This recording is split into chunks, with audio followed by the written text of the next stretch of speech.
en los foros, tanto como algunas consultas por mail, son cosas que no han quedado claras y me parecía bien volver a recordarlas, y después vamos a ver lo que la clase de hoy, que es la que está en la página de la materia, que tiene que ver con conductores.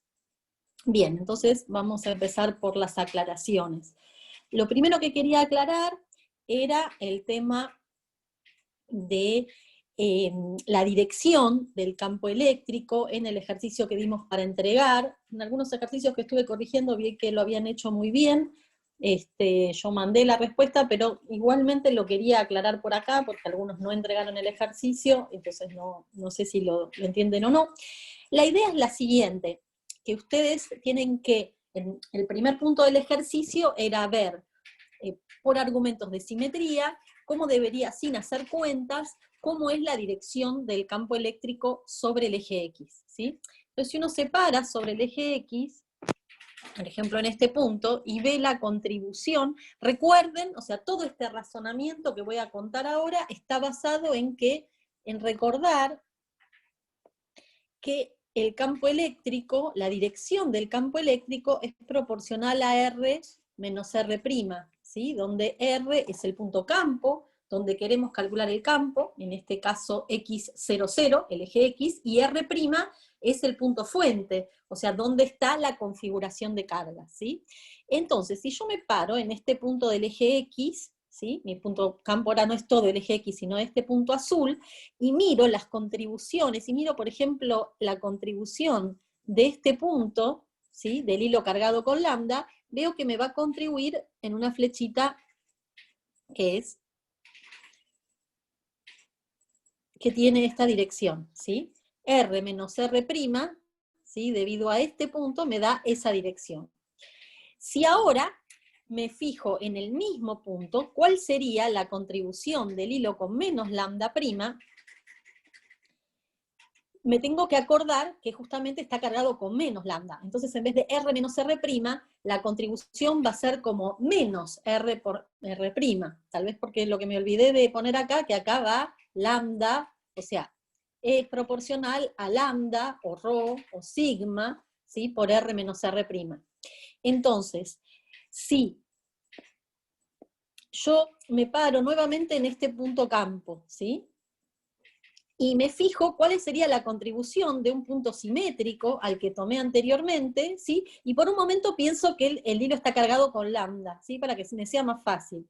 Entonces, si yo miro la contribución de este punto acá, voy a ver que me va a dar una flecha, algo como la flecha verde, ¿sí? Pero ahora me recuerdo que esto no es lambda, sino es menos lambda. Entonces lo que tengo que hacer es un vector exactamente igual como la flecha verde, pero invertido. O sea que va a tener esta dirección, ¿sí?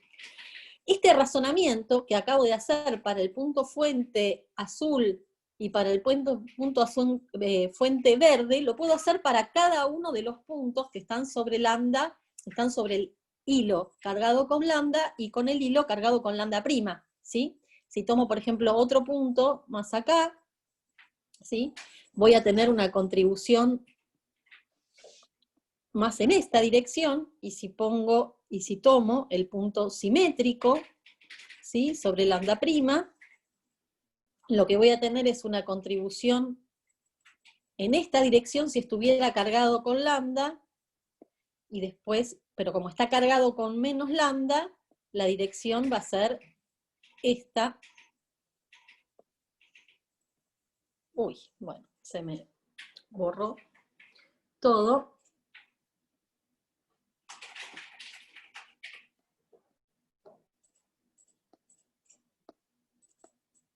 Bueno, entonces la contribución, decía, la contribución de la flechita verde, si yo la doy vuelta, sería algo que va así, ¿sí? De manera que nuevamente ambas contribuciones se cancelan, salvo su componente que va en menos z, ¿sí? Y para cada uno de los puntos, fuentes sobre lambda y sobre lambda prima, puedo hacer el mismo razonamiento, ¿sí? Todas las contribuciones se me van a cancelar, menos la que apunta en la dirección del eje Z.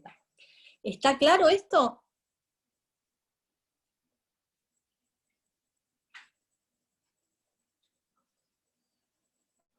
Bueno, espero que sí lo esté. A ver qué preguntan por acá.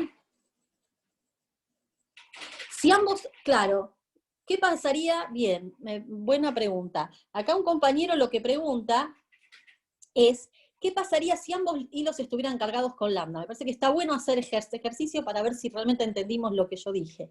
Si ambos están cargados por lambda, bien, agarramos nuevamente, agarramos un punto fuente acá, obtenemos esta contribución, agarramos el punto simétrico acá, y obtenemos esta contribución, ¿sí? De manera que la resultante ahora no va a apuntar en Z, sino va a apuntar en X, ¿sí? Si ambos hilos estuvieran cargados con lambda, y estoy justamente en la mitad, ¿no? Si mi distancia, ¿sí? Porque todo este razonamiento funciona si mi distancia, estando en un lugar donde la distancia a lambda y a lambda prima es la misma, ¿sí? Entonces, si ambos estuvieran cargados con lambda, el campo, en vez de apuntar en menos z, apuntaría en más x, ¿sí? Bien. Bien. ¿Qué pasa entre A y A? Bien, acá otra pregunta que hace un compañero es decir, bueno, pero yo hice todo este ejemplo en esta región, ¿qué pasa cuando estoy en esta región? ¿Sí? Bien, en esa región puedo hacer exactamente el mismo razonamiento, ¿sí? Por ejemplo, me paro en este punto campo, ¿sí? Agarro este punto fuente y tengo esta contribución. Ahora agarro el punto simétrico, ¿sí? Y si está cargado con más lambda, tengo esta contribución, y si está cargado con menos lambda, voy a tener esta contribución, ¿sí? O sea que si tengo el hilo con menos lambda, ¿sí? Vuelvo a tener, solo me sobrevive la componente Z, mientras que si el hilo está cargado con más lambda, solo me sobrevive la componente X. ¿Se entiende ahora?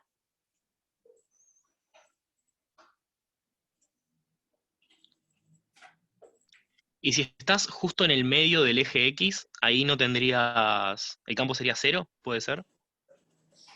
A ver, si estoy justo acá,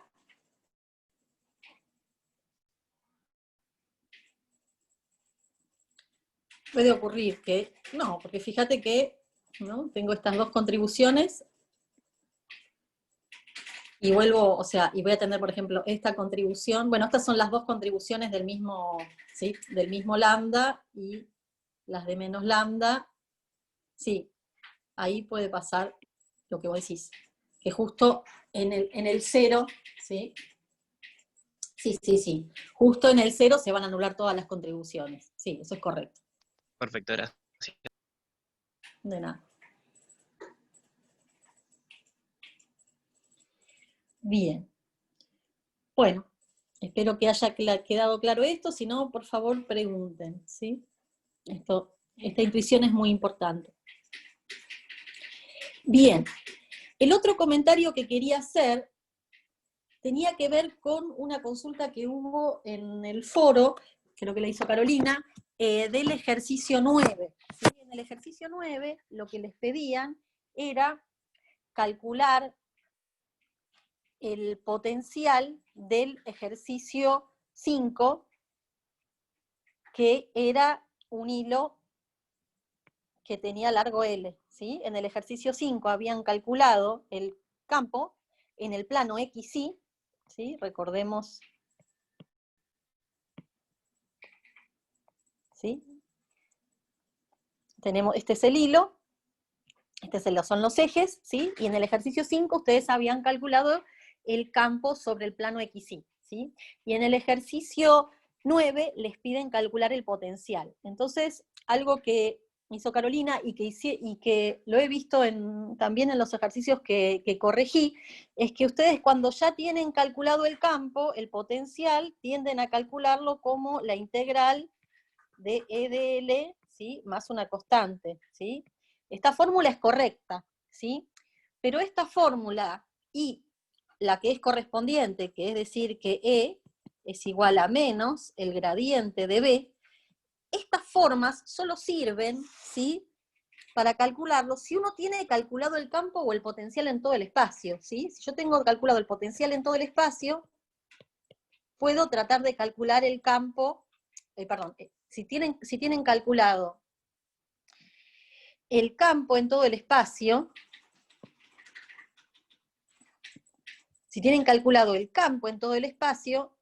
pueden tratar de calcular el potencial de esta manera. O si tienen calculado el potencial en todo el espacio, ¿sí?, pueden calcular el campo de esta manera, ¿sí? Pero si tienen calculado el campo o el potencial en una región del espacio, estas fórmulas no les sirven, con algunas excepciones. Hay algunas excepciones donde sí sirven, pero por regla general no sirven. Entonces yo les diría que sean muy cuidadosos con usar estas fórmulas, ¿sí?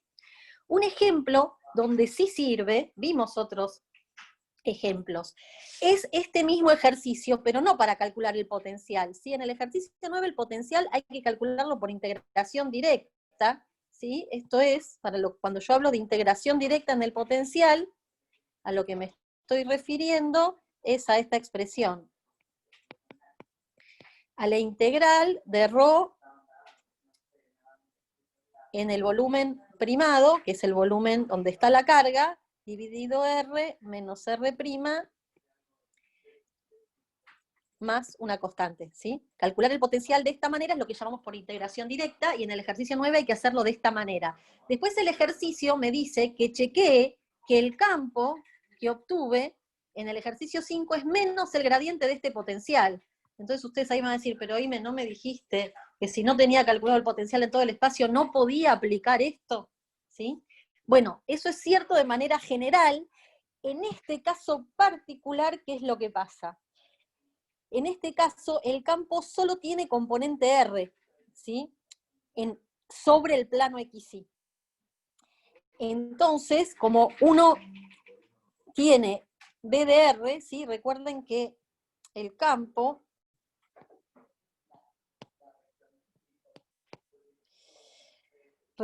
cuando uno escribe E igual a menos el gradiente de B, ¿sí? Perdón. En cilíndrica se está diciendo que esto es menos de B a de R en R versor, más 1 sobre R de B a de teta en teta versor, más de B a de Z en Z versor, ¿sí? Entonces, como el potencial solo está en función de R, porque yo me limité al plano XY, ¿sí?, en principio yo me estoy perdiendo, si yo lo hago de esta manera, me estoy perdiendo la componente teta y la componente Z, ¿sí? Si yo calculo el campo derivando el potencial, me estoy perdiendo estas dos componentes. Lo que pasa es que justo sobre el campo XY, sobre el plano XY, estas componentes son cero, ¿sí? Y por eso sí vale calcular el campo a partir de menos el gradiente del potencial, pero no vale lo opuesto, ¿sí?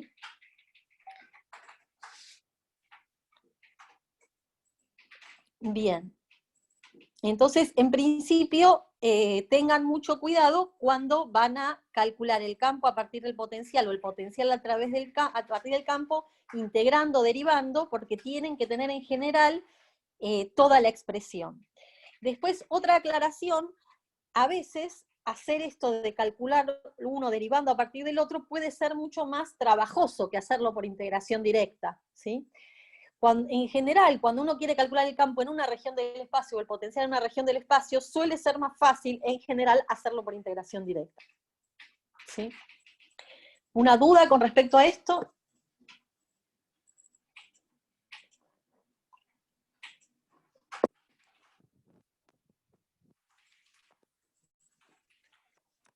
Insisto con esto porque es un error muy común en los parciales, y bueno, nada. Y es algo muy importante en esta materia. Bien.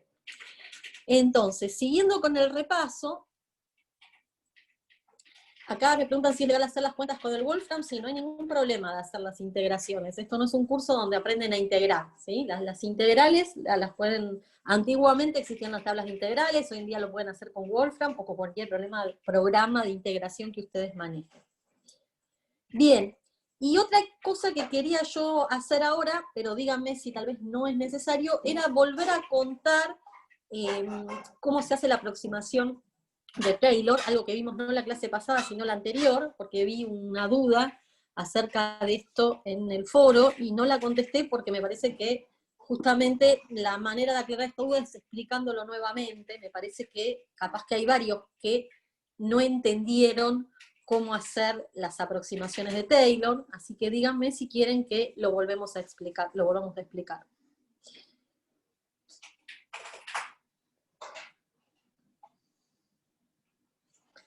Bien. Bien, como sospechaba, si quieren hacerlo. Bien. Bien, entonces vamos a volver a explicarlo. Bárbaro. Bien. Estábamos partiendo del ejercicio 5, que era otra vez el hilo con largo L cargado con, ¿no? Cuyo campo habíamos calculado en el ejercicio 5, y lo que queríamos ver era hacer una aproximación. La aproximación era ver cómo se hace lejos de la configuración de cargas. Una aclaración con esto. Lo que llamamos el desarrollo multipolar del potencial, que es la expresión B de R igual a constante más K por Q sobre módulo de R más P escalar R sobre módulo de R al cubo, más otros términos que no estudiamos en esta materia, ¿sí? Esto es lo que se llama el desarrollo multipolar del potencial, ¿sí? Esto es distinto de lo que vamos a hacer ahora, que es agarrar la expresión del campo, ¿sí? Y ver cómo se puede aproximar esta relación cuando estoy lejos de la configuración de cargas, ¿sí? No es lo mismo agarrar la expresión o hacer lo mismo para el potencial, ¿sí? O sea, una cosa es escribir lo que llamamos el desarrollo multipolar del potencial, que es esto, y otra cosa es agarrar el potencial y desarrollarlo en Taylor para cuando estoy lejos de la configuración de cargas. Ambas dos maneras tienen que coincidir. Si yo agarro el potencial y escribo el desarrollo multipolar, y agarro el potencial y hago la aproximación, en este caso, estar lejos de la configuración de carga quiere decir que R es mucho mayor que L, pero en cada problema particular, ¿sí? En general R va a tener que ser mucho mayor que las longitudes características del problema, que va a haber que verlo eso problema por problema. Bien. Entonces, en este caso decimos, vamos a calcular, vamos a hacer la aproximación de Taylor para el caso donde L sobre R es una cantidad muy chiquitita, ¿sí? Entonces lo primero que hago es, saco factor común R cuadrado de la raíz, que me sale como un R, ¿sí? Entonces acá tenía un R y me sale otro R, y acá me queda, donde estaba R cuadrado me queda 1, y acá me queda como L sobre 2R al cuadrado, ¿sí? Entonces voy a calcular, voy a hacer la aproximación de esta expresión para el caso donde L sobre 2R es mucho menor que 1, ¿sí? Porque si L sobre R es mucho menor que 1, obviamente que L sobre 2R también va a ser mucho menor que 1. Bien. Entonces, acá viene el paréntesis matemático que tenemos que aprendernos, y en este caso yo lo voy a particularizar en el caso de que x0 sea 0, pero hay un problema, el problema 12, donde x0 no es 0. El problema 12 yo subí la resolución en los foros, ¿sí? Para que aquellos que lo quieran ver, y si no quedó claro, el lunes me pueden pedir que vuelva a contar el problema 12 antes de que siga con la clase normal. Fíjense, traten de mirarlo el fin de semana, y si no lo entendieron, volvemos a contar el problema 2. Entonces, primero hay que recordarse el desarrollo en serie de Taylor, ¿sí? Alrededor de un punto x0, ¿sí? Que se escribe los primeros términos así, ¿no? F de x es aproximadamente f de x0 más f' evaluado en x0 por x menos x0 más f segunda evaluado en x0 sobre 2 por x menos x0 al cuadrado más términos cúbicos, ¿sí? ¿Hay alguna dificultad con entender esto? Creo que es lo más básico, ¿sí? Porque si no entendemos lo que es el desarrollo de Taylor, no vamos a poder entender lo que queda. Bien. Hasta ahí vamos bien. Genial. Entonces, ahora vamos a particularizar esta expresión en x0 igual 0. Esto yo lo hice así para que sea más fácil, ¿sí? Acá me faltó un paréntesis. Comí un paréntesis. Pero bueno, se entiende. Bien, entonces cuando evalúo x0 igual 0, me queda f de x es aproximadamente f en 0 más f' en 0 por x, ¿sí? Porque x0 es 0, más f segunda en 0 sobre 2 por x al cuadrado, más f tercera en 0 sobre factorial de 3 por x al cubo, ¿sí? Ahora, para el problema que nosotros queremos estudiar, y esta es capaz lo que se dificulta, la función que tenemos es esta que está acá, ¿sí? 1 sobre 1 más L sobre 2R al cuadrado, y entonces capaz que lo que se dificulta es ver quién es X, ¿sí? X tiene que ser una cantidad pequeña, ¿sí? X menos X0 es pequeña, en este caso X menos X0 es X, ¿sí? Y X siempre es lo que nosotros tomamos como cantidad pequeña, ¿sí? En este caso L sobre 2R, ¿sí? Entonces vamos a pensar que nuestro X es L sobre 2R. ¿Se entiende esto?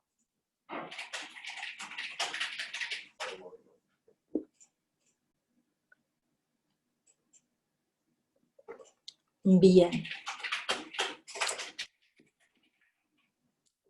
Entonces, como les decía, identificamos primero f de x es entonces 1 más x al cuadrado a la menos un medio, y x es L sobre 2R.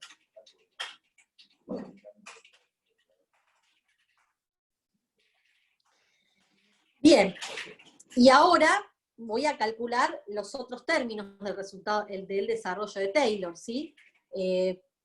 Primero, capaz que algo que está faltando acá es que no calculé f, esto está faltando en el apunte, después lo voy a modificar, f en 0, ¿sí? f0 es igual a 1. ¿Sí? Porque si evalúan x igual a 0, ¿sí? Esto les da 1. Entonces, f0 les dio 1. Luego hacemos la derivada, ¿sí? La derivada de 1 sobre 1 más x a la 1 medio es menos 1 medio por 1 más x a la menos 3 medio por 2x, ¿sí? Entonces, voy a volver a repetir, porque tal vez fue muy rápido, ¿sí? Nuevamente es menos 1 medio por 1 más x al cuadrado a la menos 3 medio por 2x, ¿sí? Este 2 se va con este 2 y queda la expresión, ¿sí? Que está en la filmina. A su vez, cuando evalúo esta expresión en x igual a 0, me queda directamente 0. Ahora voy a hacer la segunda derivada, ¿sí? Para lo cual, primero derivo este primer término por la x sin derivar. La derivada de este primer término me da un menos 3 medios, cuyo menos se me va con este menos, entonces me queda 3 medios por 1 más x al cuadrado a la menos 5 medios por 2x. Y nuevamente el 2 se tacha con el 2, y me queda esta expresión que ya estaba, menos esta parte sin derivar por la derivada de x respecto de x, que es 1. ¿Sí? Y ahora cuando evalúo esta expresión en 0, acá cuando evalúo en 0 se me va 0 directamente, y acá cuando evalúo en 0 me queda menos 1. Bien, entonces ya puedo escribir el desarrollo de Taylor de esta función, ¿sí? La función f de x igual 1 sobre 1 más x al cuadrado es aproximadamente 1, ¿sí? Que esto es f en 0, este 1 viene de f en 0. Después teníamos la parte que era f' en 0 por x, pero f' en 0 es 0, entonces se me va este término. Más f segunda en 0, que es un menos 1, multiplicado por x al cuadrado sobre 2. Y esto es lo que me da este menos x al cuadrado sobre 2. ¿Se entendió ahora?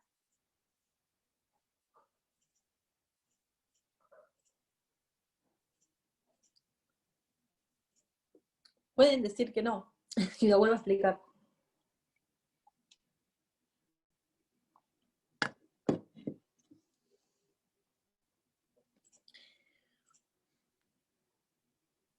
Claro, el tema es que después sí. Bueno, esto hay que practicarlo. Y cuando, bueno, entonces una vez que llegamos acá, ¿sí? Lo tenemos que aplicar, digamos, sabemos que f de x, 1 sobre raíz de 1 más x al cuadrado, es aproximadamente 1 menos x al cuadrado, ¿sí? Y el tema sería ahora ver qué hago con la función que yo quería desarrollar, que en realidad era 1 sobre 1 más L sobre 2R al cuadrado. Recuerden, yo había identificado a mi X como L sobre 2R, ¿sí? Entonces voy a reemplazar, acá donde dice X, lo voy a reemplazar como L sobre 2R, ¿sí? Y cuando reemplazo L sobre 2R al cuadrado, me queda un L cuadrado sobre 4R al cuadrado, multiplicado por este 2, me da el 1 menos L al cuadrado sobre 8R cuadrado. Bien, entonces yo lo que les propongo es que traten de hacer, con esta mirada, si lo pudieron entender mejor, traten de hacer el ejercicio 12, ¿sí? Donde no hay que evaluarlo en x igual 0, donde este desarrollo, donde lo que tienen que hacer es usar esta función,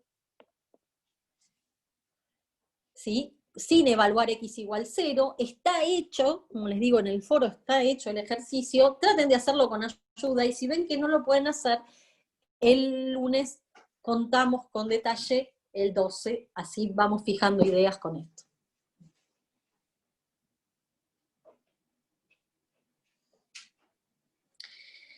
El objetivo de esto es, primero, aprender a aproximar, ¿sí? Y después ver que, bueno, que cuando vos hagas el desarrollo multipolar, te tiene que dar, claro, es el campo lejos, ¿sí? Que cuando ustedes hagan el desarrollo multipolar, les tiene que dar algo parecido, ¿sí? Si en el desarrollo multipolar les quedó algo que va como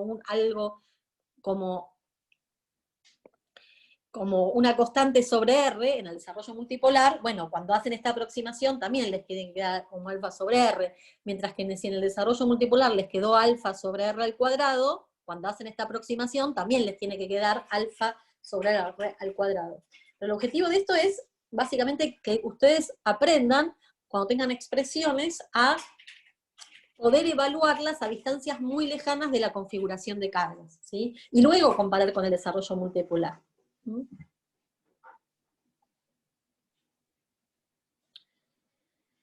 Bien, ¿alguna otra pregunta con esto? ¿Por qué haría las dos cosas? Bueno, porque son para estar seguro que estoy haciendo las cosas bien, ¿sí? Aunque ambas me den lo que quiero, ¿sí? Son distintas maneras de llegar a lo mismo.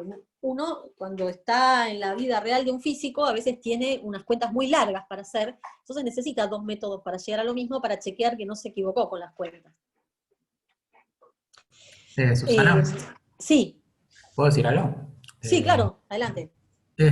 No, algo que está bueno por ahí pensar es que estos tipos de cosas de hacer estos Taylors y qué sé yo, esta cosa que parece medio como por ahí caprichosa a esta altura, es como muy clave cuando uno después tiene una teoría que por ahí no entiende tanto o tiene un formalismo súper complejo, pero después se quiere fijar si efectivamente recupera una teoría o no sé, o algo como que sí puede medir, digamos. O sea, vos podés tener una teoría súper compleja, pero siempre está bueno que en un límite se cumpla.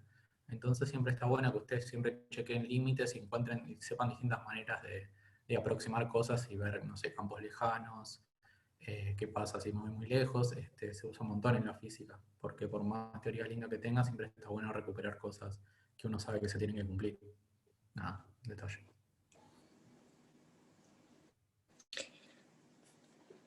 Sí, buenísimo, Matías. Bien.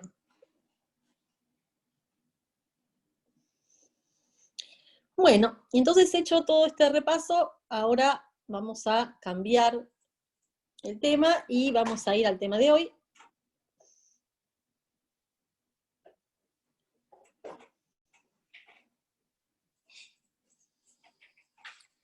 Bien, en la clase de hoy, con Luis, seguramente hablaron de lo que es un material conductor y vieron algunas propiedades del campo eléctrico en los conductores.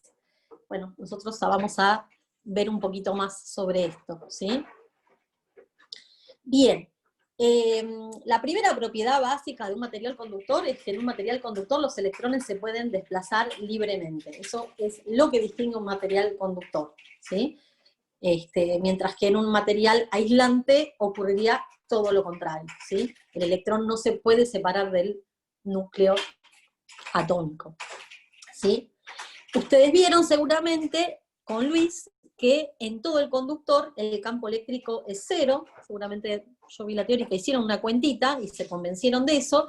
Esto es muy importante, ¿sí? Adentro de un conductor el campo eléctrico siempre es nulo y por lo tanto el potencial siempre es constante, ¿sí? Y además en la superficie de un conductor el campo eléctrico siempre es perpendicular a la misma, ¿sí? Entonces, teniendo en cuenta estas tres propiedades, ¿no? Que el campo es cero en un conductor, que el potencial es constante, y que en la superficie del conductor el campo siempre es perpendicular a las mismas. Entonces, teniendo esto en la cabeza, vamos a intentar resolver el problema 3, donde nos dan distintas configuraciones de cargas y conductores, y nos piden dibujar la distribución de cargas y las líneas de campo, ¿sí? Entonces empezamos con el primer caso, donde tenemos un conductor hueco, donde en el centro del hueco hay alojada una carga Q, ¿sí? Entonces, en la izquierda lo que pueden ver es la inducción de cargas que ocurre en el conductor como consecuencia, lo agrando un poquito porque si no, no se ven bien las cargas positivas y negativas, ¿sí? Entonces, fíjense que tenemos, ¿qué es lo que ocurre? ¿Sí? Tenemos esta carga Q que está en el centro del conductor, ¿sí? Y como en el conductor el campo siempre tiene que ser cero, ¿sí? Esta carga, si está sola, ¿sí? Tiene líneas de campo así radiales, ¿sí? Que si no aparece ninguna carga inducida en el conductor, entonces el campo va a penetrar en el conductor. Para que eso no pase, se inducen cargas negativas, ¿sí? En la superficie interna del conductor, ¿sí? Que hacen que todas estas líneas de campo se anulen en la superficie del conductor, ¿sí? Y la carga total inducida en la superficie del conductor va a ser menos Q, ¿sí? De manera que adentro del conductor la carga va a ser, adentro del conductor el campo va a ser cero, ¿sí? Pero, esto tal vez lo tendría que haber dicho al principio, acá en este ejercicio vamos a ver dos casos bien distintos, ¿sí? Vamos a ver casos como este, donde la carga sobre el conductor es constante, y casos donde el potencial es constante, ¿sí?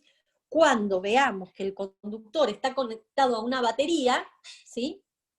Es el caso donde el potencial está fijado por la batería, ¿sí? Perdón, el potencial en el conductor siempre es constante, ¿sí? Pero en algunos casos, cuando está conectada una batería, y en estos casos van a estar conectadas a baterías que están a tierra, ¿sí? La carga puede variar, la carga puede ir variando, ¿sí? Para que el potencial sea igual a cero. En el caso que estamos viendo, no tenemos ninguna conexión, o sea, el conductor está solo, no está conectado a ninguna batería, ¿sí? Y entonces, ¿qué pasa? Y la carga total de en este conductor es cero, ¿sí? A menos que yo no diga otra cosa, la carga dentro de los conductores es cero, ¿sí? Puede ocurrir que estén cargados, pero no es el caso. Entonces, ¿qué pasó? Como consecuencia de poner esta carga Q, se indujeron estas carguitas negativas, cuyo valor total es menos Q, ¿sí? Entonces, en principio tenemos una carga menos Q en el conductor, pero esto no era lo que había pasado al principio, ¿sí? La carga total en el conductor tiene que ser igual a cero. Era igual a cero al principio, no hay ninguna batería que me permita sacar y poner cargas, o sea que la carga total en este conductor tiene que ser cero. Para que esto ocurra, ¿qué es lo que pasa? Se inducen cargas positivas en la superficie exterior del conductor, ¿sí? Porque las cargas los conductores siempre están en las superficies, nunca van a estar adentro de los conductores, siempre van a estar en la superficie. De manera que la carga total inducida en la parte exterior del conductor va a ser Q, ¿sí? Y la carga total en el conductor va a ser 0. ¿Se entendió esto? Vamos a ponerlo un poquito más prolijo. Entonces, las líneas de campo van a ser como se muestra en el dibujo de la derecha, ¿sí? Voy a tener líneas de campo que nacen en la carga positiva, mueren acá por estas carguitas negativas, ¿sí? Que se indujeron, y vuelven a nacer las líneas de campo como consecuencia de esta carga positiva que se indujo en la superficie exterior del conductor. Fíjense que si yo estoy por acá, ni siquiera me doy cuenta que el conductor está, ¿sí? Porque ¿qué es lo que estoy viendo acá? Estoy viendo las líneas de campo, si yo estoy parada acá, veo las líneas del campo de una carga acá en el origen, ¿sí? ¿Se entiende esto?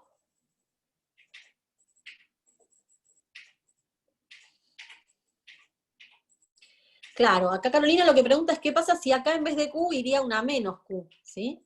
Si hubiera una menos Q, las cargas que se inducen acá son todas positivas, ¿sí? En la superficie interior se inducen todas cargas positivas, las líneas de campo van a nacer acá y van a morir en la carga Q.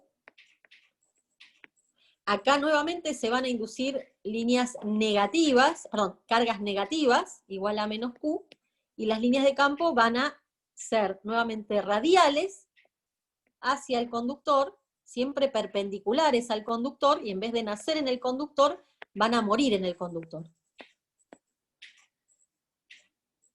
¿Sí? Eso sería en el caso de que yo tuviera una menos Q en el hueco del conductor.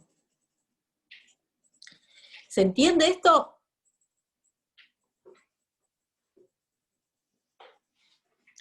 Bien. Entonces, pasemos al siguiente caso. A ver si Tengo una entendí. duda sobre esto. Dale. Si la carga que pones en el medio es superior a la suma de las cargas de los electrones que componen el material, ¿qué pasa en ese caso? Se supone que vos tenés los suficientes electrones para poderla, pues si no se rompe el conductor. Ah, se rompería. Se rompería, sí. Bueno, gracias. ¿Sí? Igual acá siempre estamos asumiendo que eso no va a ocurrir, ¿sí?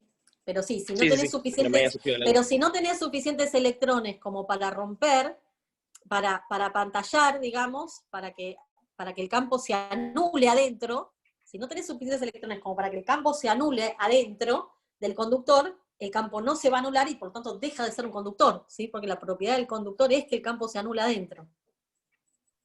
Claro. O sea, de conductores Claro. vendrían a ser materiales que tengan átomos muy pesados, por ejemplo. O sea, serían mejores conductores. No estaría tan segura de eso. Te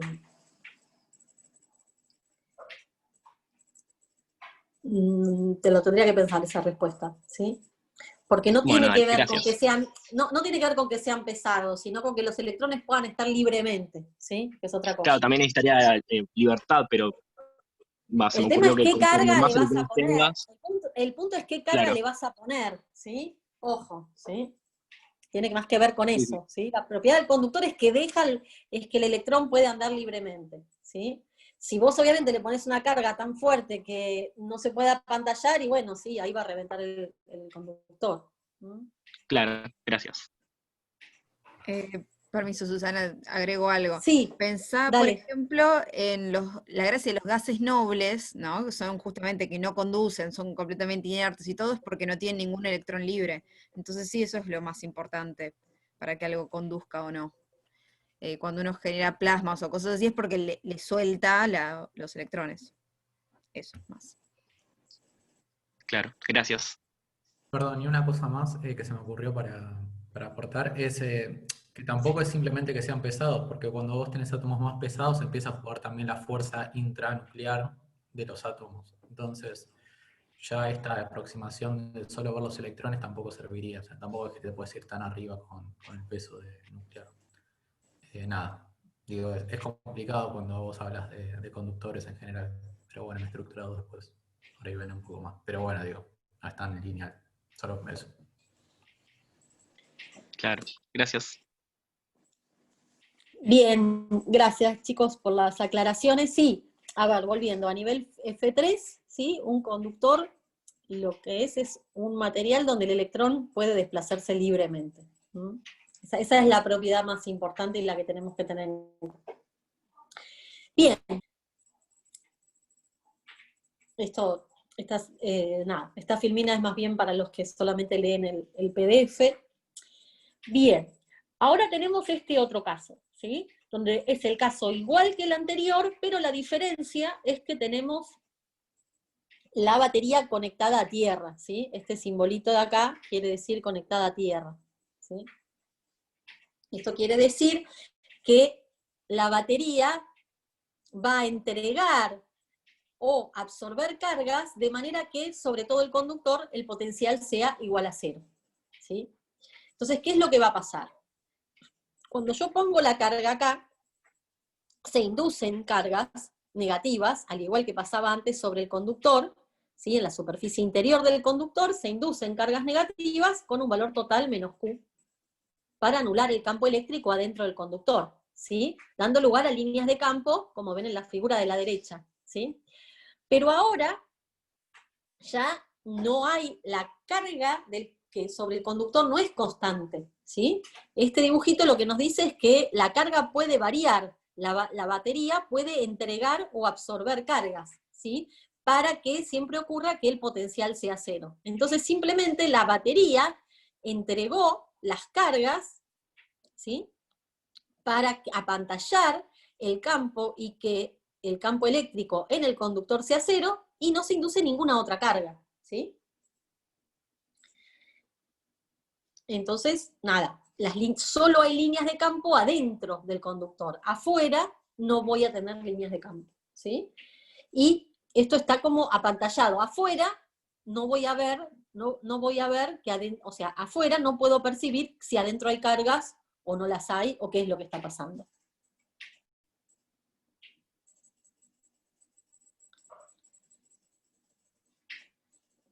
¿Alguna duda con este?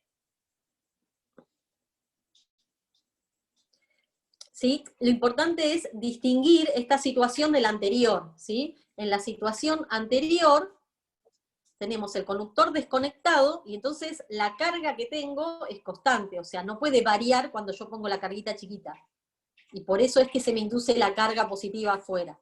En esta situación, la carga no es constante, lo que es fijo es el potencial. Al estar conectado a la batería, el potencial siempre va a ser 0, ponga lo que ponga yo acá adentro del hueco. Entonces simplemente la batería entrega las cargas necesarias para que el campo de esta carga se anule en la superficie del conductor y el campo en todo el conductor sea 0, que es lo que uno espera.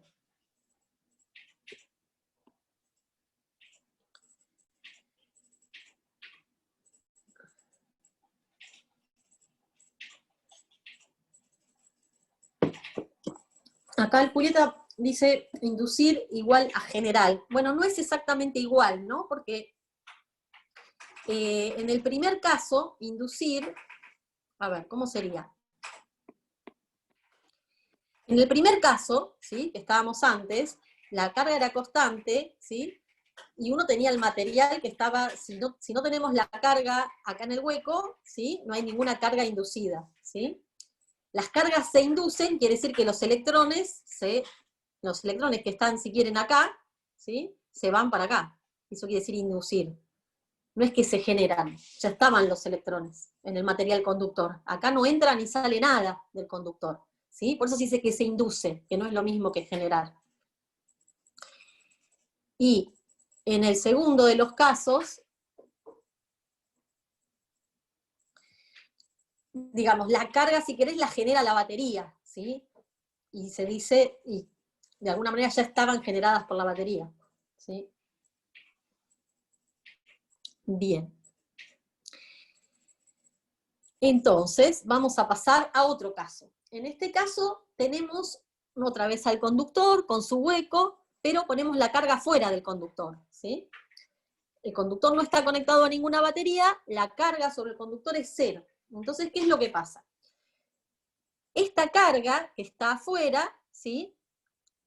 Va a tener líneas de campo que van a ser radiales, o sea que salen radialmente de la carga, ¿sí? Siempre de cualquier carga las líneas de campo salen radiales. Pero ¿qué pasa? ¿Por qué se curvan acá? ¿Sí? Porque acá yo dibujo una cosa distinta. ¿Por qué? Porque recuerden que en la superficie del conductor el campo siempre es perpendicular. Por eso es que se curvan estas líneas de campo como está dibujado mucho mejor ahí, ¿sí? Que no tuve más tiempo para dibujarlo. Entonces como que se induce una carga, que yo le puse este límite porque es una cuestión de que no quería seguir dibujando, ¿sí? Pero se van a inducir como que en toda la superficie, toda la parte que enfrenta, del conductor que enfrenta esta carga, se induce cargas negativas, ¿sí? De manera de anular el campo en la superficie y que no haya campo eléctrico, ¿sí? Adentro del conductor, como ya habíamos aprendido. Ahora, ¿qué pasó? Tenemos carga inducida en esta superficie, ¿sí? Pero la carga total en el conductor tiene que ser 0, ¿sí? Entonces se induce una carga positiva en esta parte, ¿sí? Que lo escribí de una manera un poquito complicada, que fue decir en la superficie exterior del conductor que no está enfrentada a la carga. Quería decir eso, ¿no? La superficie exterior del conductor es toda esta, y tenemos una parte que es la que está enfrentada a la carga, que sería esta, ¿sí? Toda la parte verde es la parte exterior que está enfrentada a la carga, y tenemos esta otra parte roja, que sería la parte que no está enfrentada a la carga, ¿sí? ¿Se entiende? Entonces, en la parte verde se indujeron cargas negativas para anular el campo eléctrico de esta carga externa, ¿sí? Pero como la carga total sobre el conductor tiene que ser 0, se inducen cargas positivas en el otro extremo del conductor, y, digamos, la carga total inducida sobre la parte verde es menos Q, y la carga total inducida sobre la parte roja es Q, de manera que la carga total en el conductor sigue siendo 0. Veamos las líneas de campo, ¿no? Que están como les mostraba, las líneas de campo van a salir radialmente de la carga exterior, se van a curvar para ser perpendiculares en la superficie del conductor. Hay otras líneas de campo que ya salen más lejos, y entonces no terminan en la superficie del conductor, y de esta parte, donde se indujeron las cargas positivas, por la inducción de estas cargas positivas, salen líneas de campo, ¿sí? En esta dirección. Pueden pensarlas como las líneas de campo de cada una de estas carguitas positivas, que salen las cargas radiales, las líneas de campo radiales. ¿Se entiende esto? ¿Dudas? ¿Preguntas?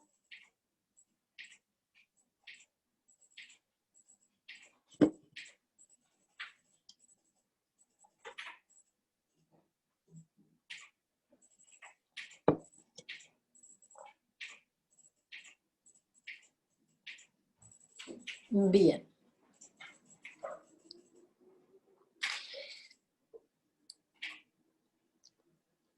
Bien.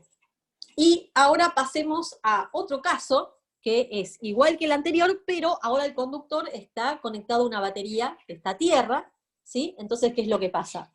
Nuevamente se inducen cargas negativas en la superficie que está enfrentada al conductor, pero solamente eso, ¿sí? Porque, como en el caso anterior, cuando está conectado a tierra, ¿sí? La carga sobre el conductor no es constante. Lo que es constante es el potencial en el conductor. Entonces, ¿qué pasa con las líneas de campo? Bueno, van a salir de esta carga positiva y se van a ir curvando, ¿sí? De manera que van a ir a morir todas en el conductor. No va a salir ninguna carga del conductor, ¿sí? Porque no hay ninguna carga inducida positiva en esta parte del conductor, ¿sí? La batería es la que provee las cargas negativas, ¿sí? Para que el campo se anule adentro del conductor.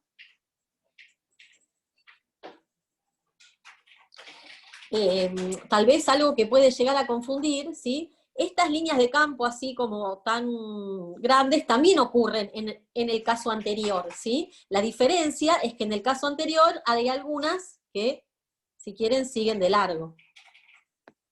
Y estas que salían de la carga inducida, sí. ¿Sí? Pero hay algunas que, digamos, salen radiales y se curvan, pero siempre terminan, fíjense, perpendiculares al conductor, ¿sí? El campo eléctrico siempre es perpendicular a la superficie del conductor. ¿Preguntas, dudas?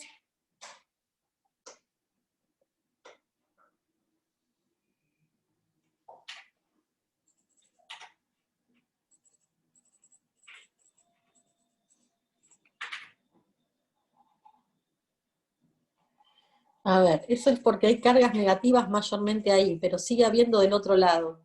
Bien, tu pregunta es si tenés cargas de este lado, ¿sí? Vas a tener cargas negativas, ¿sí?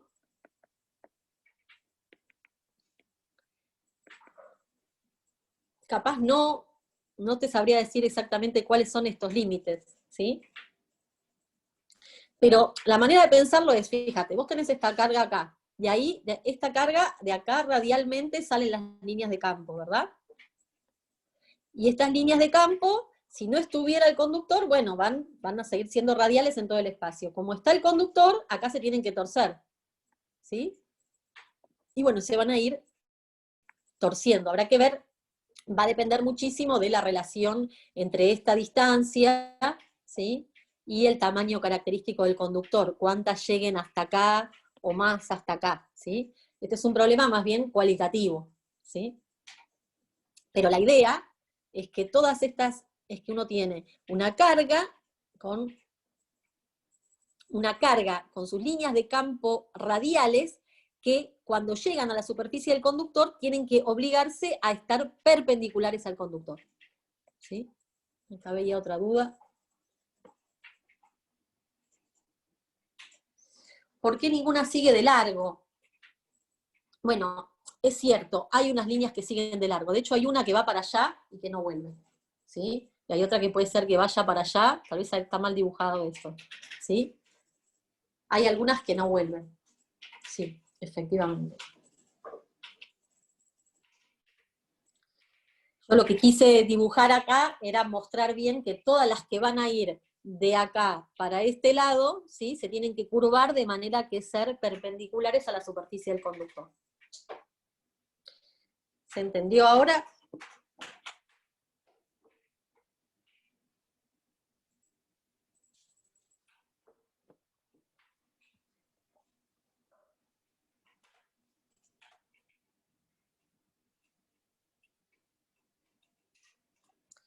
A ver, tal vez lo que alguno decía era, ¿por qué no pasa que hay una que hace esto? ¿Sí? Bueno, capaz que hay alguna que hace eso, ¿sí?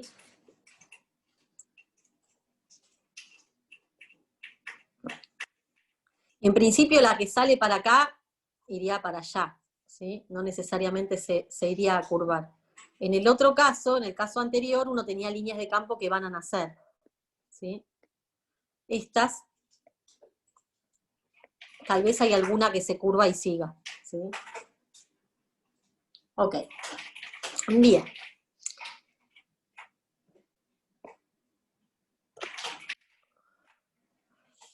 Bien, entonces vamos a pasar bueno, algo que lo que me olvidaba de comentar es que, fíjense que acá dentro en este problema, acá dentro del conductor, la carga si yo pongo una carga acá dentro, digamos acá, el que está acá dentro del conductor nunca se enteró que afuera hay una carga, ¿sí? Y por eso este tipo de dispositivos se llama jaula de Faraday, ¿sí?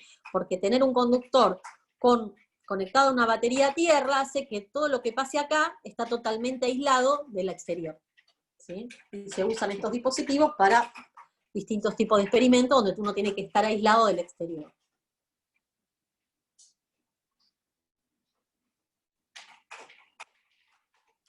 Claro. O sea, la diferencia entre los dos casos es que en este caso, al conductor llegan, a la superficie exterior del conductor llegan líneas de campo, ¿sí? Pero no nace ninguna, porque no tenemos cargas inducidas sobre la superficie, cargas inducidas positivas, ¿sí? Solo tenemos cargas inducidas negativas, y por eso las líneas de campo van a morir en la superficie del conductor. No va a nacer ninguna línea de campo de la superficie del conductor, porque no tengo ninguna carga positiva inducida sobre la superficie del conductor.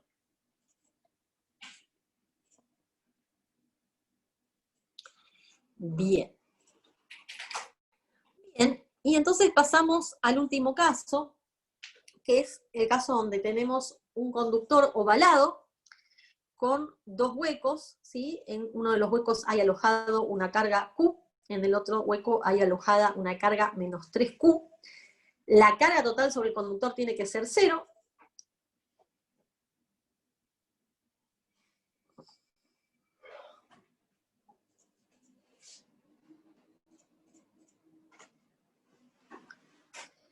La jaula de Faraday tiene que estar conectada o a tierra o a un potencial constante, ¿sí? A una batería. Puede ser no a potencial 0, pero a algún potencial constante, ¿sí? O sea, esa rejilla metálica tiene que estar conectado a una pila, una batería que te proporcione ese potencial constante. Bien. Entonces, en este problema,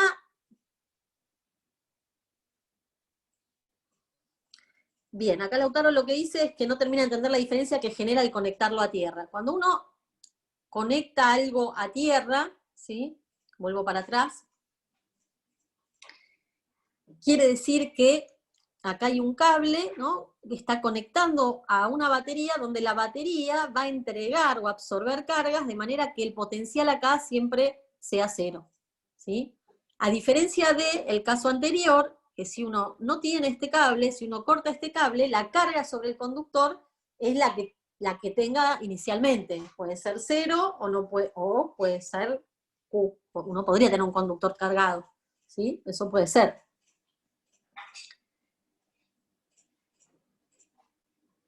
Pero es distinto, digamos, la condición sobre el conductor. Una cosa es, al estar desconectado, la carga total, por más cargas que yo ponga afuera o en el hueco del conductor, la carga total siempre se tiene que mantener constante.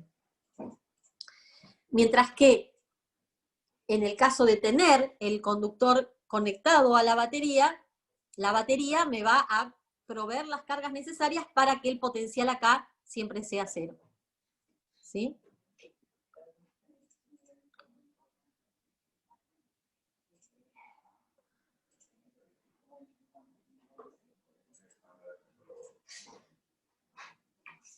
Bien.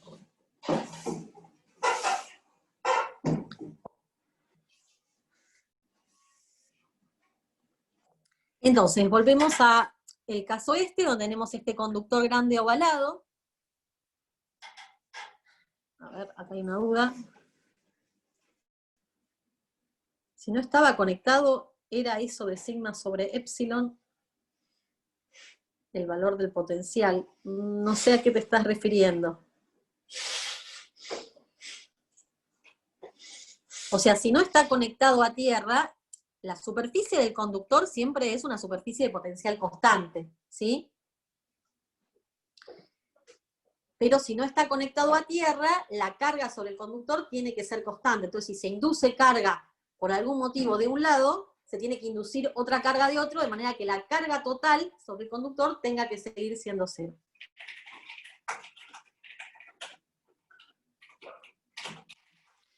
Bueno, sí, lo de sigma sobre epsilon 0 es el salto en el campo, ¿sí? El salto entre el campo adentro de un conductor siempre es 0, ¿sí? Y el campo, entonces la diferencia entre el campo afuera y el campo adentro del conductor siempre es la carga inducida sobre epsilon 0. Era eso a lo que te referías.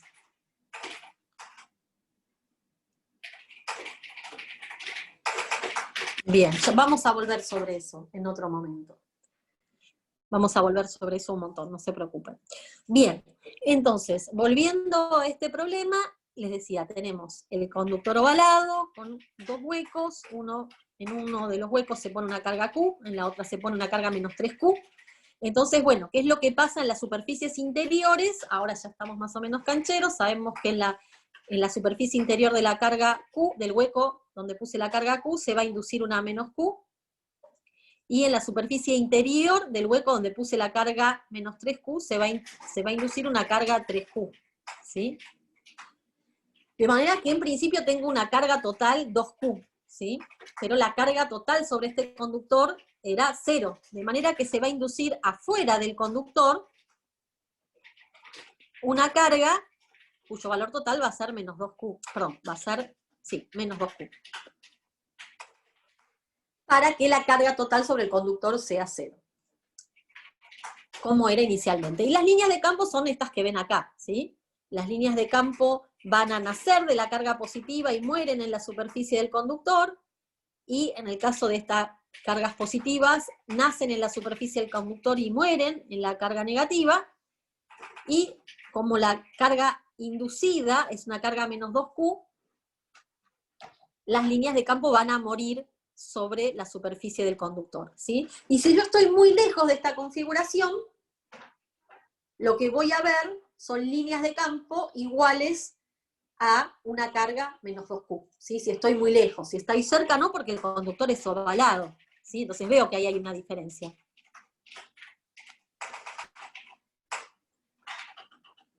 ¿Sí? ¿Se entiende esto? O sea, si yo estoy muy lejos, lo que estoy viendo son líneas de campo iguales a tener una carga de valor menos 2Q en el centro.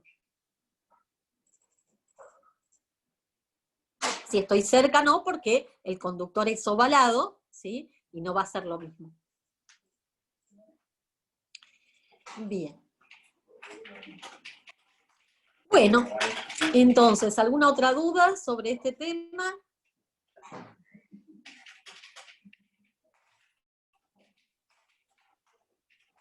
Bien, entonces vamos a pasar a otro ejercicio que es un poco más complicado, ¿sí? Este primer ejercicio era para ganar un poco de intuición, para ver cómo se comportan configuraciones que tienen cargas puntuales y conductores aislados y conductores conectados a baterías. Ahora vamos a ver un ejercicio más, donde vamos a tener que hacer más cuentas, ¿sí? Aquellos que me hicieron caso y calcularon el campo de una esfera cargada en superficie, bueno, les va a ser más fácil entender ese ejercicio.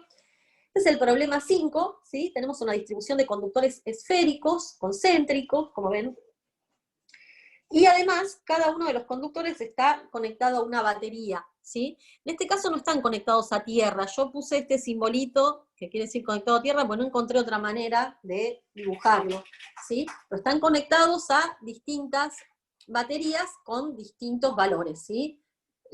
El B1 vale B0, y B2 y B3 valen 2B0. Y entonces lo que nos piden es calcular el potencial o el campo eléctrico en todo el espacio, el potencial en todo el espacio, en principio. Entonces, bien, esto es un poco distinto, o sea, uno de entrada podría decir, bueno, ¿cómo se les ocurre calcular esto? El campo, con lo que saben hasta ahora, ¿sí? O el potencial. ¿Cómo se les ocurriría calcularlo?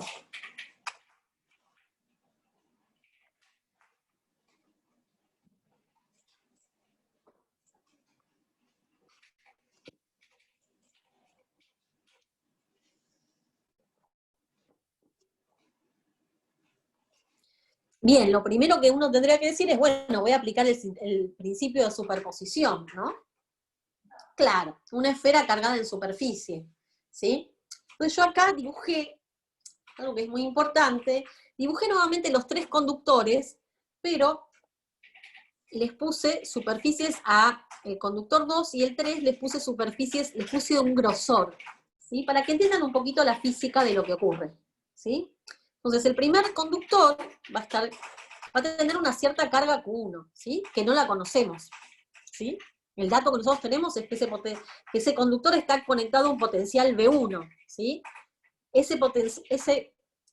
Al estar conectado a un potencial V1 se va a inducir una cierta carga Q1 que nosotros no conocemos, pero vamos a calcular. De hecho, este ejercicio es para aprenderla a calcular.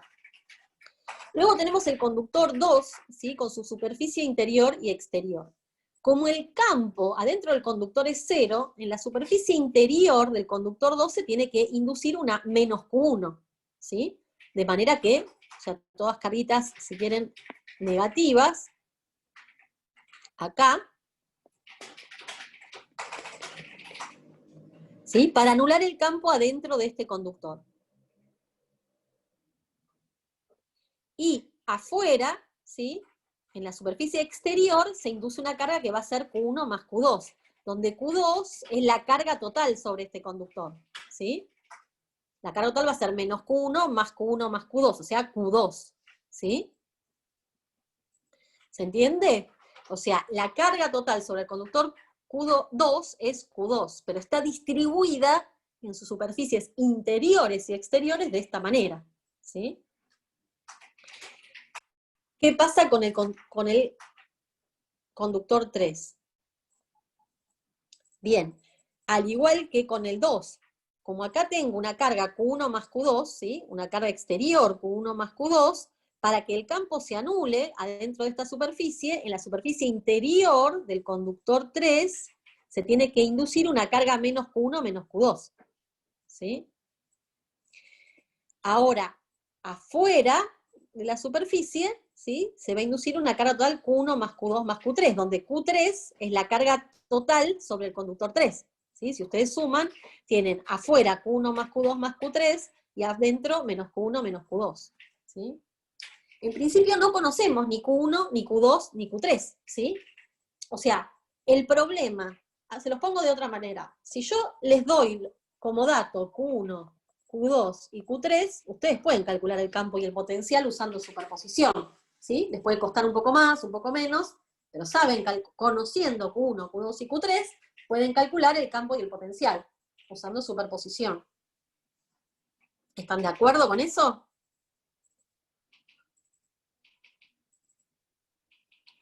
Bien. Ahora, la dificultad de este problema es que Q1 y Q2 y Q3 no son datos. Lo que es dato, y ahí sí vuelvo al principio del problema, es B1, B2 y B3. El valor del potencial sobre el conductor 1, sobre el conductor 2 y sobre el conductor 3. Y entonces el problema se me complica un poco, ¿sí? Vamos a ver cómo resolverlo, ¿sí? Este problema es muy importante, ¿sí? Porque gran parte de lo que sigue en la materia está basado en entender este problema, ¿sí? Así que si no lo entienden, pregunten, pregunten y vuelvan a preguntar. Bien, entonces, para poder calcular el campo de estos tres conductores, la base de esto es calcular el campo eléctrico de una esfera con densidad de carga superficial uniforme sigma, ¿sí? No cargado con ρ, sino cargado en superficie, ¿sí? Que era algo que yo les había dejado de tarea. Bueno, para los que no lo hicieron, vamos a hacer un pequeño repasito de esto, ¿sí? Bien, habíamos visto ya hace un montón de clases que el campo de una esfera cargada en volumen, pero también se puede aplicar a una esfera cargada en superficie, porque tiene la misma simetría, ¿sí? La esfera cargada en superficie y en volumen tienen la misma simetría. Entonces se puede ver que si el campo depende va como R menos R', va a depender solo de la coordenada R, ¿sí? Y como tiene simetría esférica, ¿sí? Vamos a ver que va a depender solo de R versor, no de tita versor ni de phi versor de esféricas, ¿sí? Acá voy a llamar,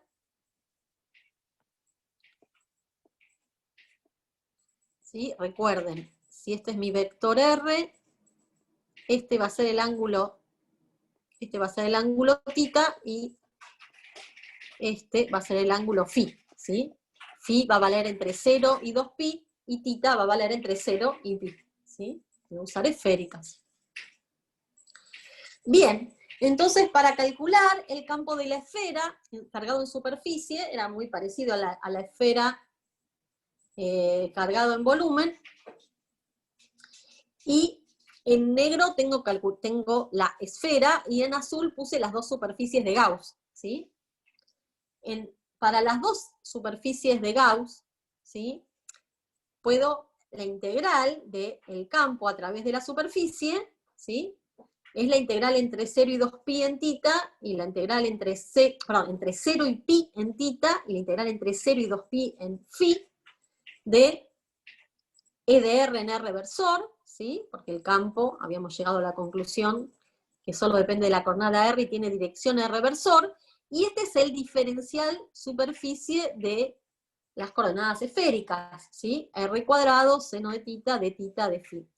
Para los que tengan dudas con estas cosas, hay un apunte que está en material adicional, creo que se llama coordenadas el apunte, donde muestran todos los diferenciales superficies y todos los diferenciales volumen en cada uno de los sistemas de coordenadas, lo pueden chequear, y eso lo pueden tener a mano en el parcial o cuando hacen ejercicios, ¿sí? Consulten eso si lo necesitan. Bien. Entonces, fíjense, acá tengo E de R en R versor, ¿sí? Pero las integrales son en phi y en tita. Entonces, el E de R lo puedo sacar para afuera, ¿sí? El R cuadrado también, y cuando hago esta integral, la integral entre 0 y 2pi de phi me va a dar 2pi, y la integral de seno de tita entre 0 y pi me va a dar 2. Entonces, finalmente me queda un 4pi R cuadrado E de R. Eso vale tanto para la esfera que está adentro o sea, para la esfera superficie de Gauss que está adentro de la esfera cargada, como para la que está afuera, ¿sí? La diferencia va a estar en la carga encerrada, ¿no? La carga encerrada va a ser 0 si R es menor que el radio de la esfera, y por lo tanto el campo va a ser 0. En cambio, si estoy afuera, ¿sí? La carga encerrada va a ser la integral entre 0 y 2pi, la integral entre 0 y pi, perdón, de tita, la integral entre 0 y 2pi de phi. Fíjense que esto es una sigma, ¿sí? Por eso no es una integral triple, ¿sí? Porque estoy integrando en la superficie. Bueno, la sigma es constante, esto es muy importante, acá pongo R grande cuadrado, ¿sí? Porque la esfera, estoy calculando la carga que está encerrada, o sea, la carga encerrada por esta esfera es directamente la carga que hay sobre esta esfera. Esa es la única carga que hay en este problema, ¿sí? Entonces esto me da directamente 4pi R grande cuadrado, que es el radio de la esfera, por sigma, que no es otra cosa que la carga total que tiene la esfera. Bien, entonces el campo me va a quedar afuera de la esfera como la carga total sobre la esfera sobre 4pi epsilon 0 R cuadrado. Yo lo podría escribir en función de sigma o en función de la carga, ¿sí? El campo. Yo elegí acá escribirlo en función de la carga porque para este problema, donde vamos a aplicar esta expresión, me sirve más calcularlo en función de la carga y no de sigma. Pero lo pueden calcular en función de sigma, no hay ningún problema, ¿sí? En vez de poner acá Q, reemplazan acá Q por 4pi R cuadrado sigma, no hay ningún problema, ¿sí? ¿Alguna duda hasta acá?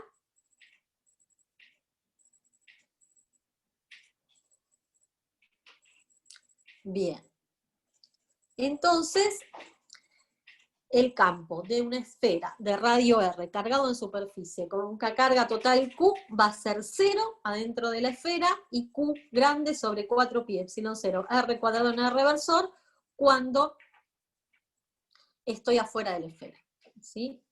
Bien. Pero en este problema yo quiero calcular el potencial. Entonces, como tengo el campo en todo el espacio, voy a calcular el potencial en todo el espacio. Uso esta formulita, ¿sí? Que acá sí tiene sentido usarlo porque tengo E en todo el espacio. Entonces, cuando hago esta integral, ¿sí? La integral de 0 me va a dar 0 más una constante, que llamo C1, y cuando haga esta integral, uy, acá me comí un menos, pero no me lo comí ahí abajo, ¿sí? Cuando hago la integral de Q sobre 4pi epsilon 0R al cuadrado, me queda menos Q sobre 4pi epsilon 0R, pero con el menos de esta fórmula me queda un más, ¿sí? Siempre más una constante. Bien. Entonces, todavía me quedan dos constantes por determinar. Yo sé que el potencial siempre está determinado a menos de una constante, ¿sí? Cuando escribo el potencial siempre hay una elección arbitraria que tengo que hacer, ¿sí? Porque el potencial siempre está determinado a menos de una constante, ¿sí? Pero además sé que el potencial tiene que ser continuo. Entonces,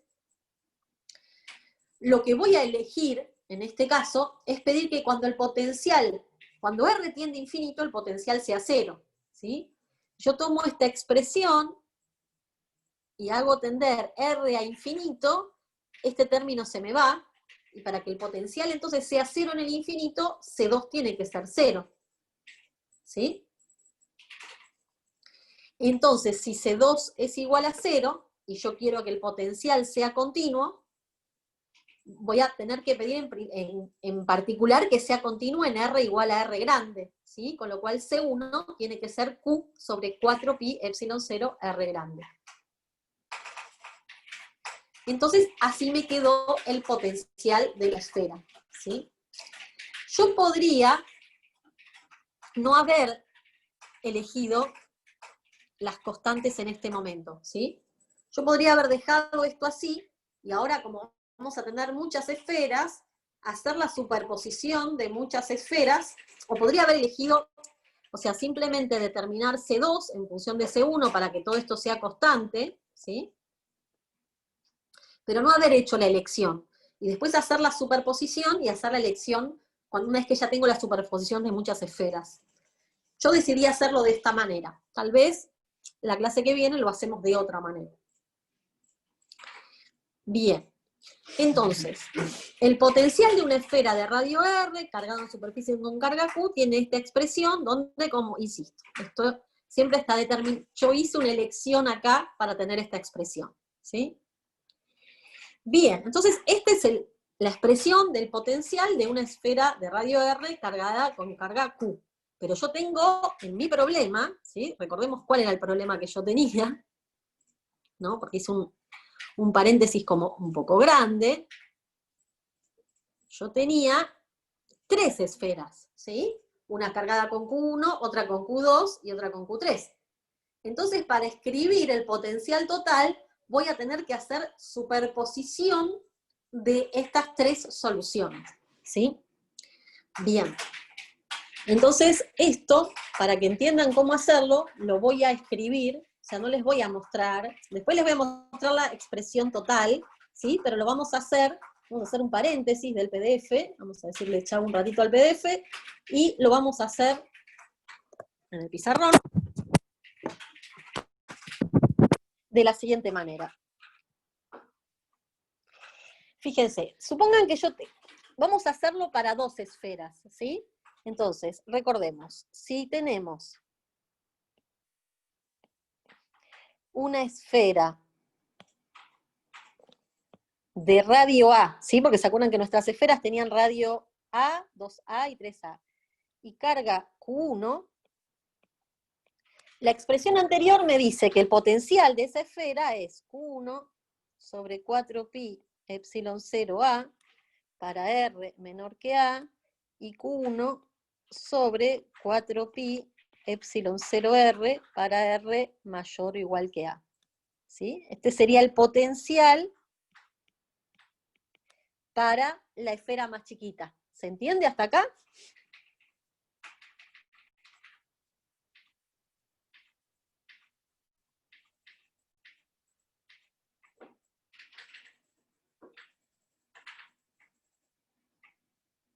Bien.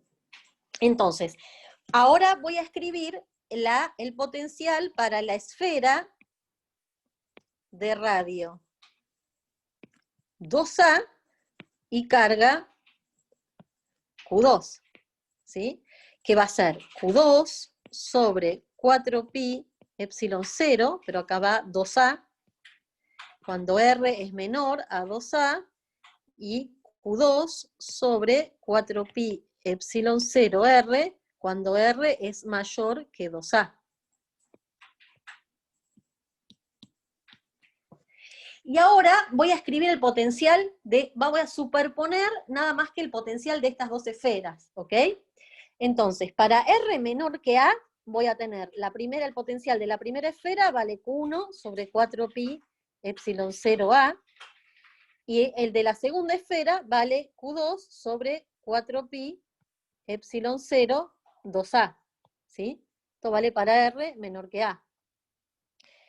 Para R entre A y 2A, la potencial de la esfera 1 va a valer Q1 sobre 4pi epsilon 0 R, ¿sí? Porque estoy en el caso R menor que 2A y mayor que A. Y el potencial de la esfera 2 va a valer Q2 sobre 4pi epsilon 0 por 2A. Y finalmente, cuando esté en R mayor que 2A, el potencial va a valer Q1 sobre 4pi epsilon 0R más Q2 sobre 4pi epsilon 0R. ¿Se entendió esto? Esto es fundamental que se entienda. Lo que hice por ahora fue superponer las soluciones del potencial para una esfera cargada con carga Q1 y radio A, y otra esfera cargada con Q2 y radio 2A. ¿Sí? Y lo sumé en cada una de las regiones. ¿Sí? Pero hay que tener mucho cuidado porque las valideces son, ¿sí? Son distintas, van valiendo distintas. Y si ahora le quiero sumar la tercera carga, ¿sí?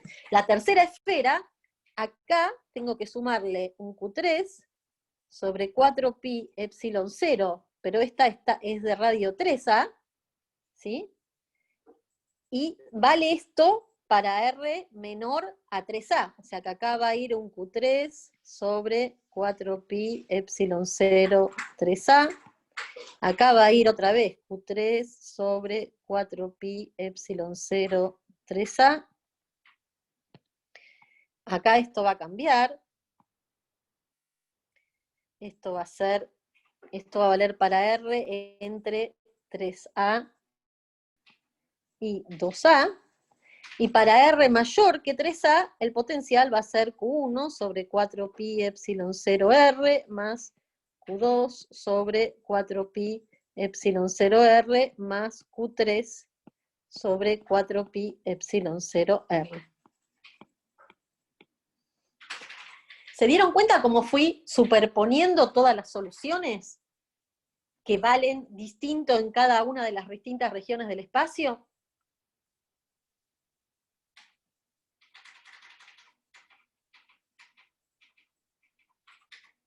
¿Alguna duda con esto? ¿Alguna pregunta?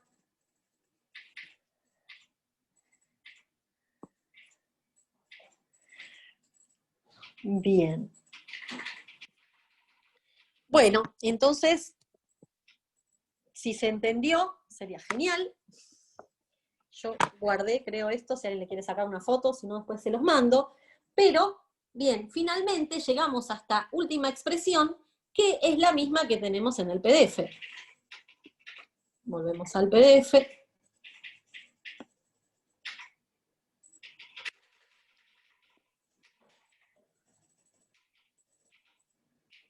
Bien, un poquito de paciencia.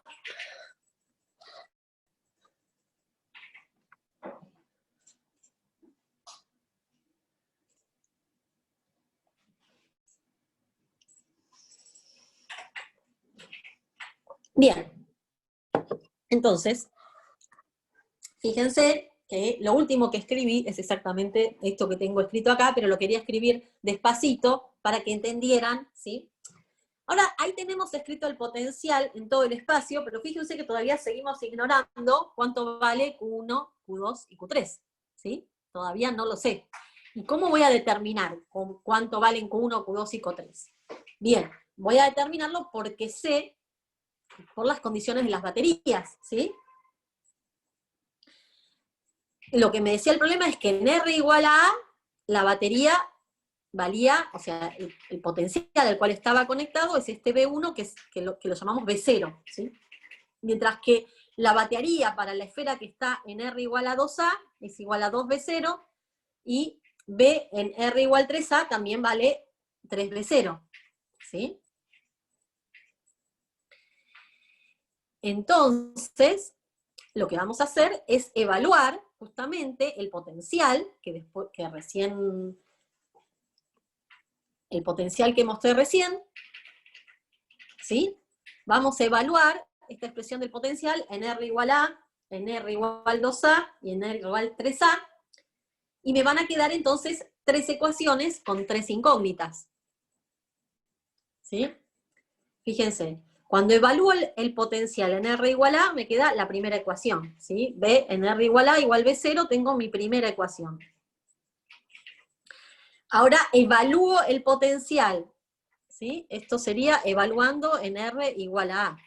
Ahora evalúo en R igual a 2A y obtengo esta segunda ecuación. ¿Sí? Y finalmente, si evalúo el potencial en R igual a 3A, tengo esta tercera ecuación. ¿Sí? Tenemos ahora sí 3 ecuaciones con 3 incógnitas. Bueno, la manera de resolvérsela es álgebra, son hacer un montón de cuentas, pero no es nada más que eso. Esas cuentas sí no las voy a hacer acá, se las dejo para que ustedes las hagan en casa. Y finalmente lo que uno obtiene son estos 3 valores para Q1, Q2 y Q3. ¿Sí? O sea, finalmente pudimos obtener el valor de Q1, Q2 y Q3. Entonces, recapitulando, ¿qué fue lo que hicimos? Primero, supimos cuál era el potencial de una sola esfera de radio R cargada con una superficie Q.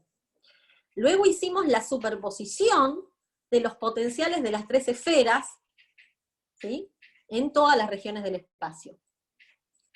Y luego, lo que hicimos fue evaluar el potencial en los lugares que sabemos, porque ¿cuáles son los datos que nos da este problema? El valor del potencial en R igual a, el valor del potencial en R igual 2A, y el valor del potencial en R igual 3A. Esos son mis 3 datos del problema, y son los que finalmente uso para averiguar los valores de las cargas Q1, Q2 y Q3.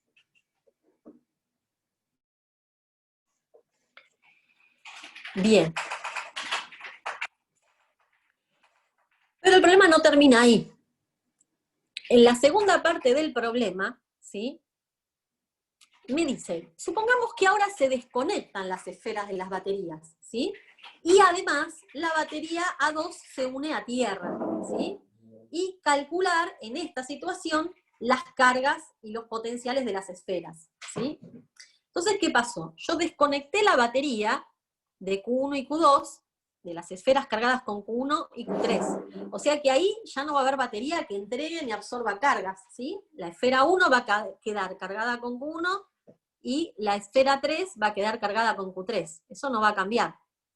Ahora, la esfera 2 está conectada a tierra, ¿sí? De manera que esta batería va a entregar las cargas necesarias, o absorber las cargas necesarias, para que el potencial sobre la esfera 2 sea igual a 0, ¿sí? Para que D2 en R igual a 2A sea igual a 0. ¿Sí? Entonces, en esta segunda parte, ¿sí?, la expresión para el potencial es igual, con la diferencia que Q1 es la misma que en el problema anterior, Q2, Q3 es la misma que el problema anterior, y Q2 va a ser distinta, ¿sí? Vamos a tener que calcular Q2. ¿Y cómo la vamos a calcular? Bueno, pidiendo que B en R igual 2A, la expresión del potencial es la misma, ¿sí? La expresión del potencial sigue siendo lo mismo, lo que puede variar es el valor de la carga, ¿sí? Entonces ahora vamos a pedir que en R igual, vamos a evaluar el potencial en R igual 2A, ¿sí? Que es básicamente, venimos acá, donde habíamos escrito el potencial, ¿sí? Esta es la expresión que vale para R igual 2A, ¿sí? Entonces acá tengo Q3 sobre 4 pi epsilon 0 por 3A, o sea que esto es Q3 sobre 12 pi epsilon 0. Esto es Q2 sobre 4 por 2, 8 pi epsilon 0A, ¿sí? Esto no va a variar, y esto lo tengo que evaluar en 2A, ¿sí? Entonces acá tengo Q1 sobre 4 pi epsilon 0 por 2A, o sea, voy a tener Q1 sobre 8 pi epsilon 0A. Entonces voy a tener Q1 más Q2 sobre 8 pi epsilon 0A más Q3 sobre 12 pi epsilon 0A. ¿Sí? Entonces eso es V, el potencial en R igual a 2A. Y el potencial en R igual a 2A, que es esta expresión, ¿sí?, lo que les decía recién, Q1 más Q2 sobre 8 pi epsilon 0A más Q3 sobre 12 pi epsilon 0C. Esto tiene que ser 0. Q1 lo conozco, Q3 lo conozco, despejo y obtengo Q2.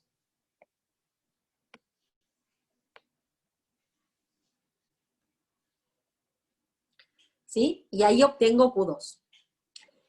Y luego el problema me lo vuelven a complicar. Me dice, ahora, partiendo de acá, separo de la configuración al conductor A3. Saco A3, lo saco, chao, se fue. ¿Sí? Y entonces me pregunta qué pasa con las cargas sobre las esferas A1 y A2. ¿Sí?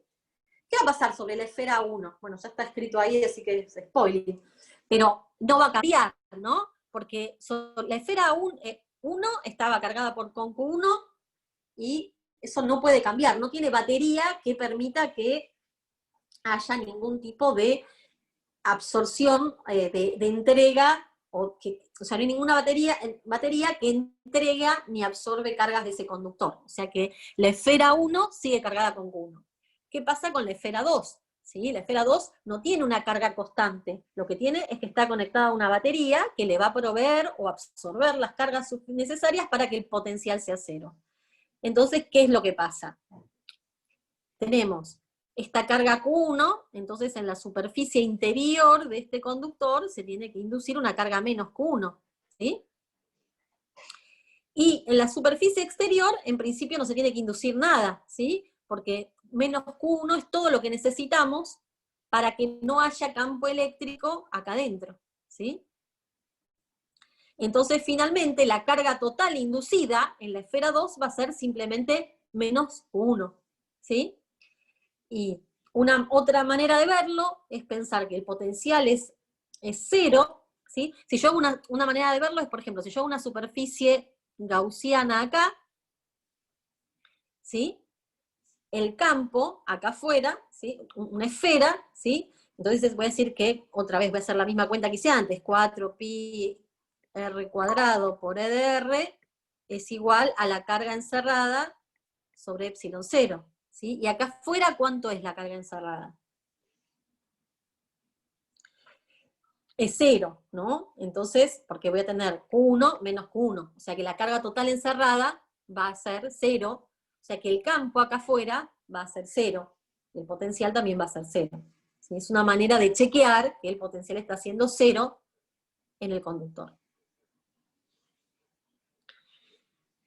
Bueno, no sé si quedó claro esto último, capaz fui un poco rápido. Pregunten, cuenten dudas.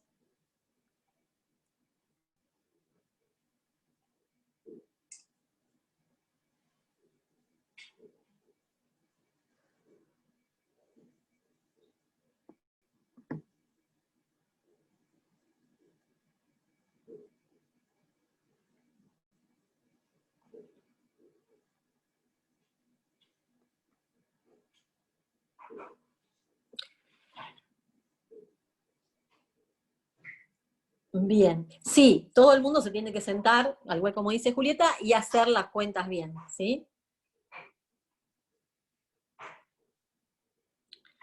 ¿Qué ocurre cuando se quema un conductor? La verdad que no sabría decirte. Gabriela, Matías, ¿alguien tiene alguna idea? No, ni idea, la verdad. Pocos experimentales tenemos acá en esta cátedra. ¿Qué sería un conductor quemado acá, en esta teoría? No sé cuál es la pregunta. Dice, ¿qué ocurre cuando se quema un conductor? Preguntan ahí.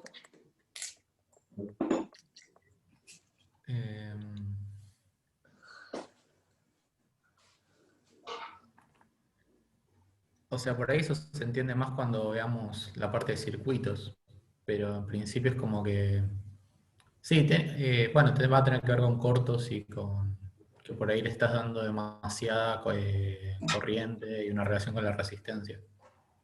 Pero ahora sí, con esto de los campos, no sabría. Bien, y yo antes de terminar estaba buscando la guía para comentarles hasta qué ejercicio pueden hacer, hasta el 5 seguro. No la tengo a mano. A ver si me esperan un momentito, les digo hasta qué ejercicio pueden hacer. Fíjense que ya les dejé otro ejercicio para entregar para el jueves de la semana que viene. Los que ya lo vayan queriendo entregar, no hay ningún problema. Traten de entregarlo por el campus mientras esté funcionando el campus, si no, me lo mandan a mí.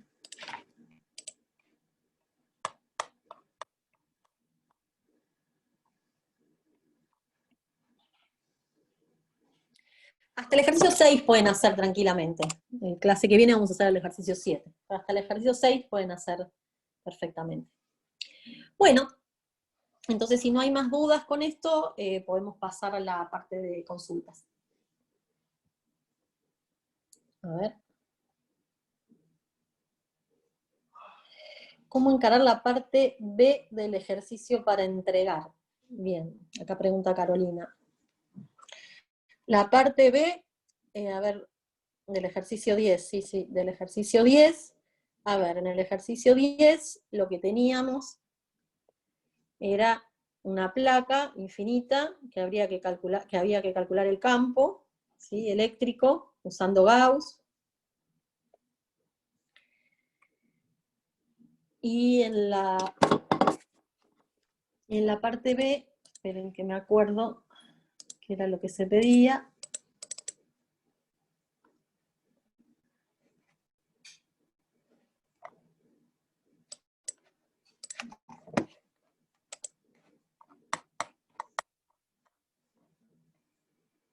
Ah, bien.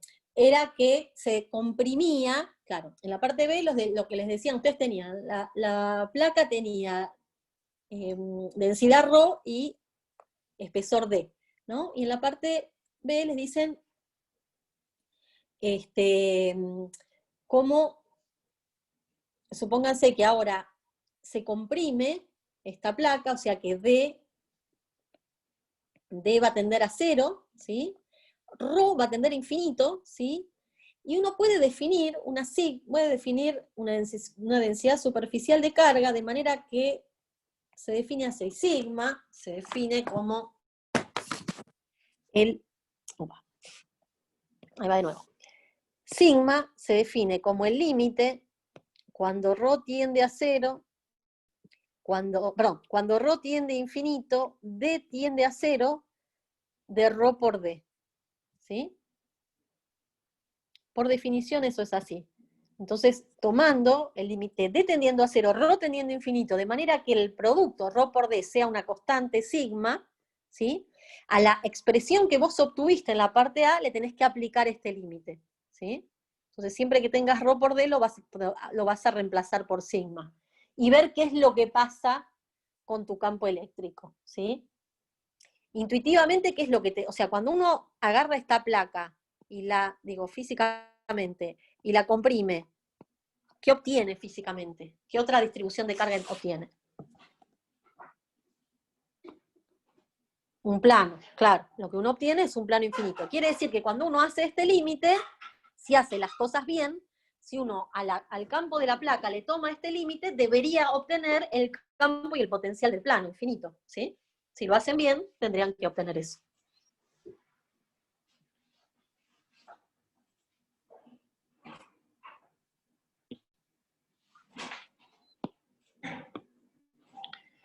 Bien.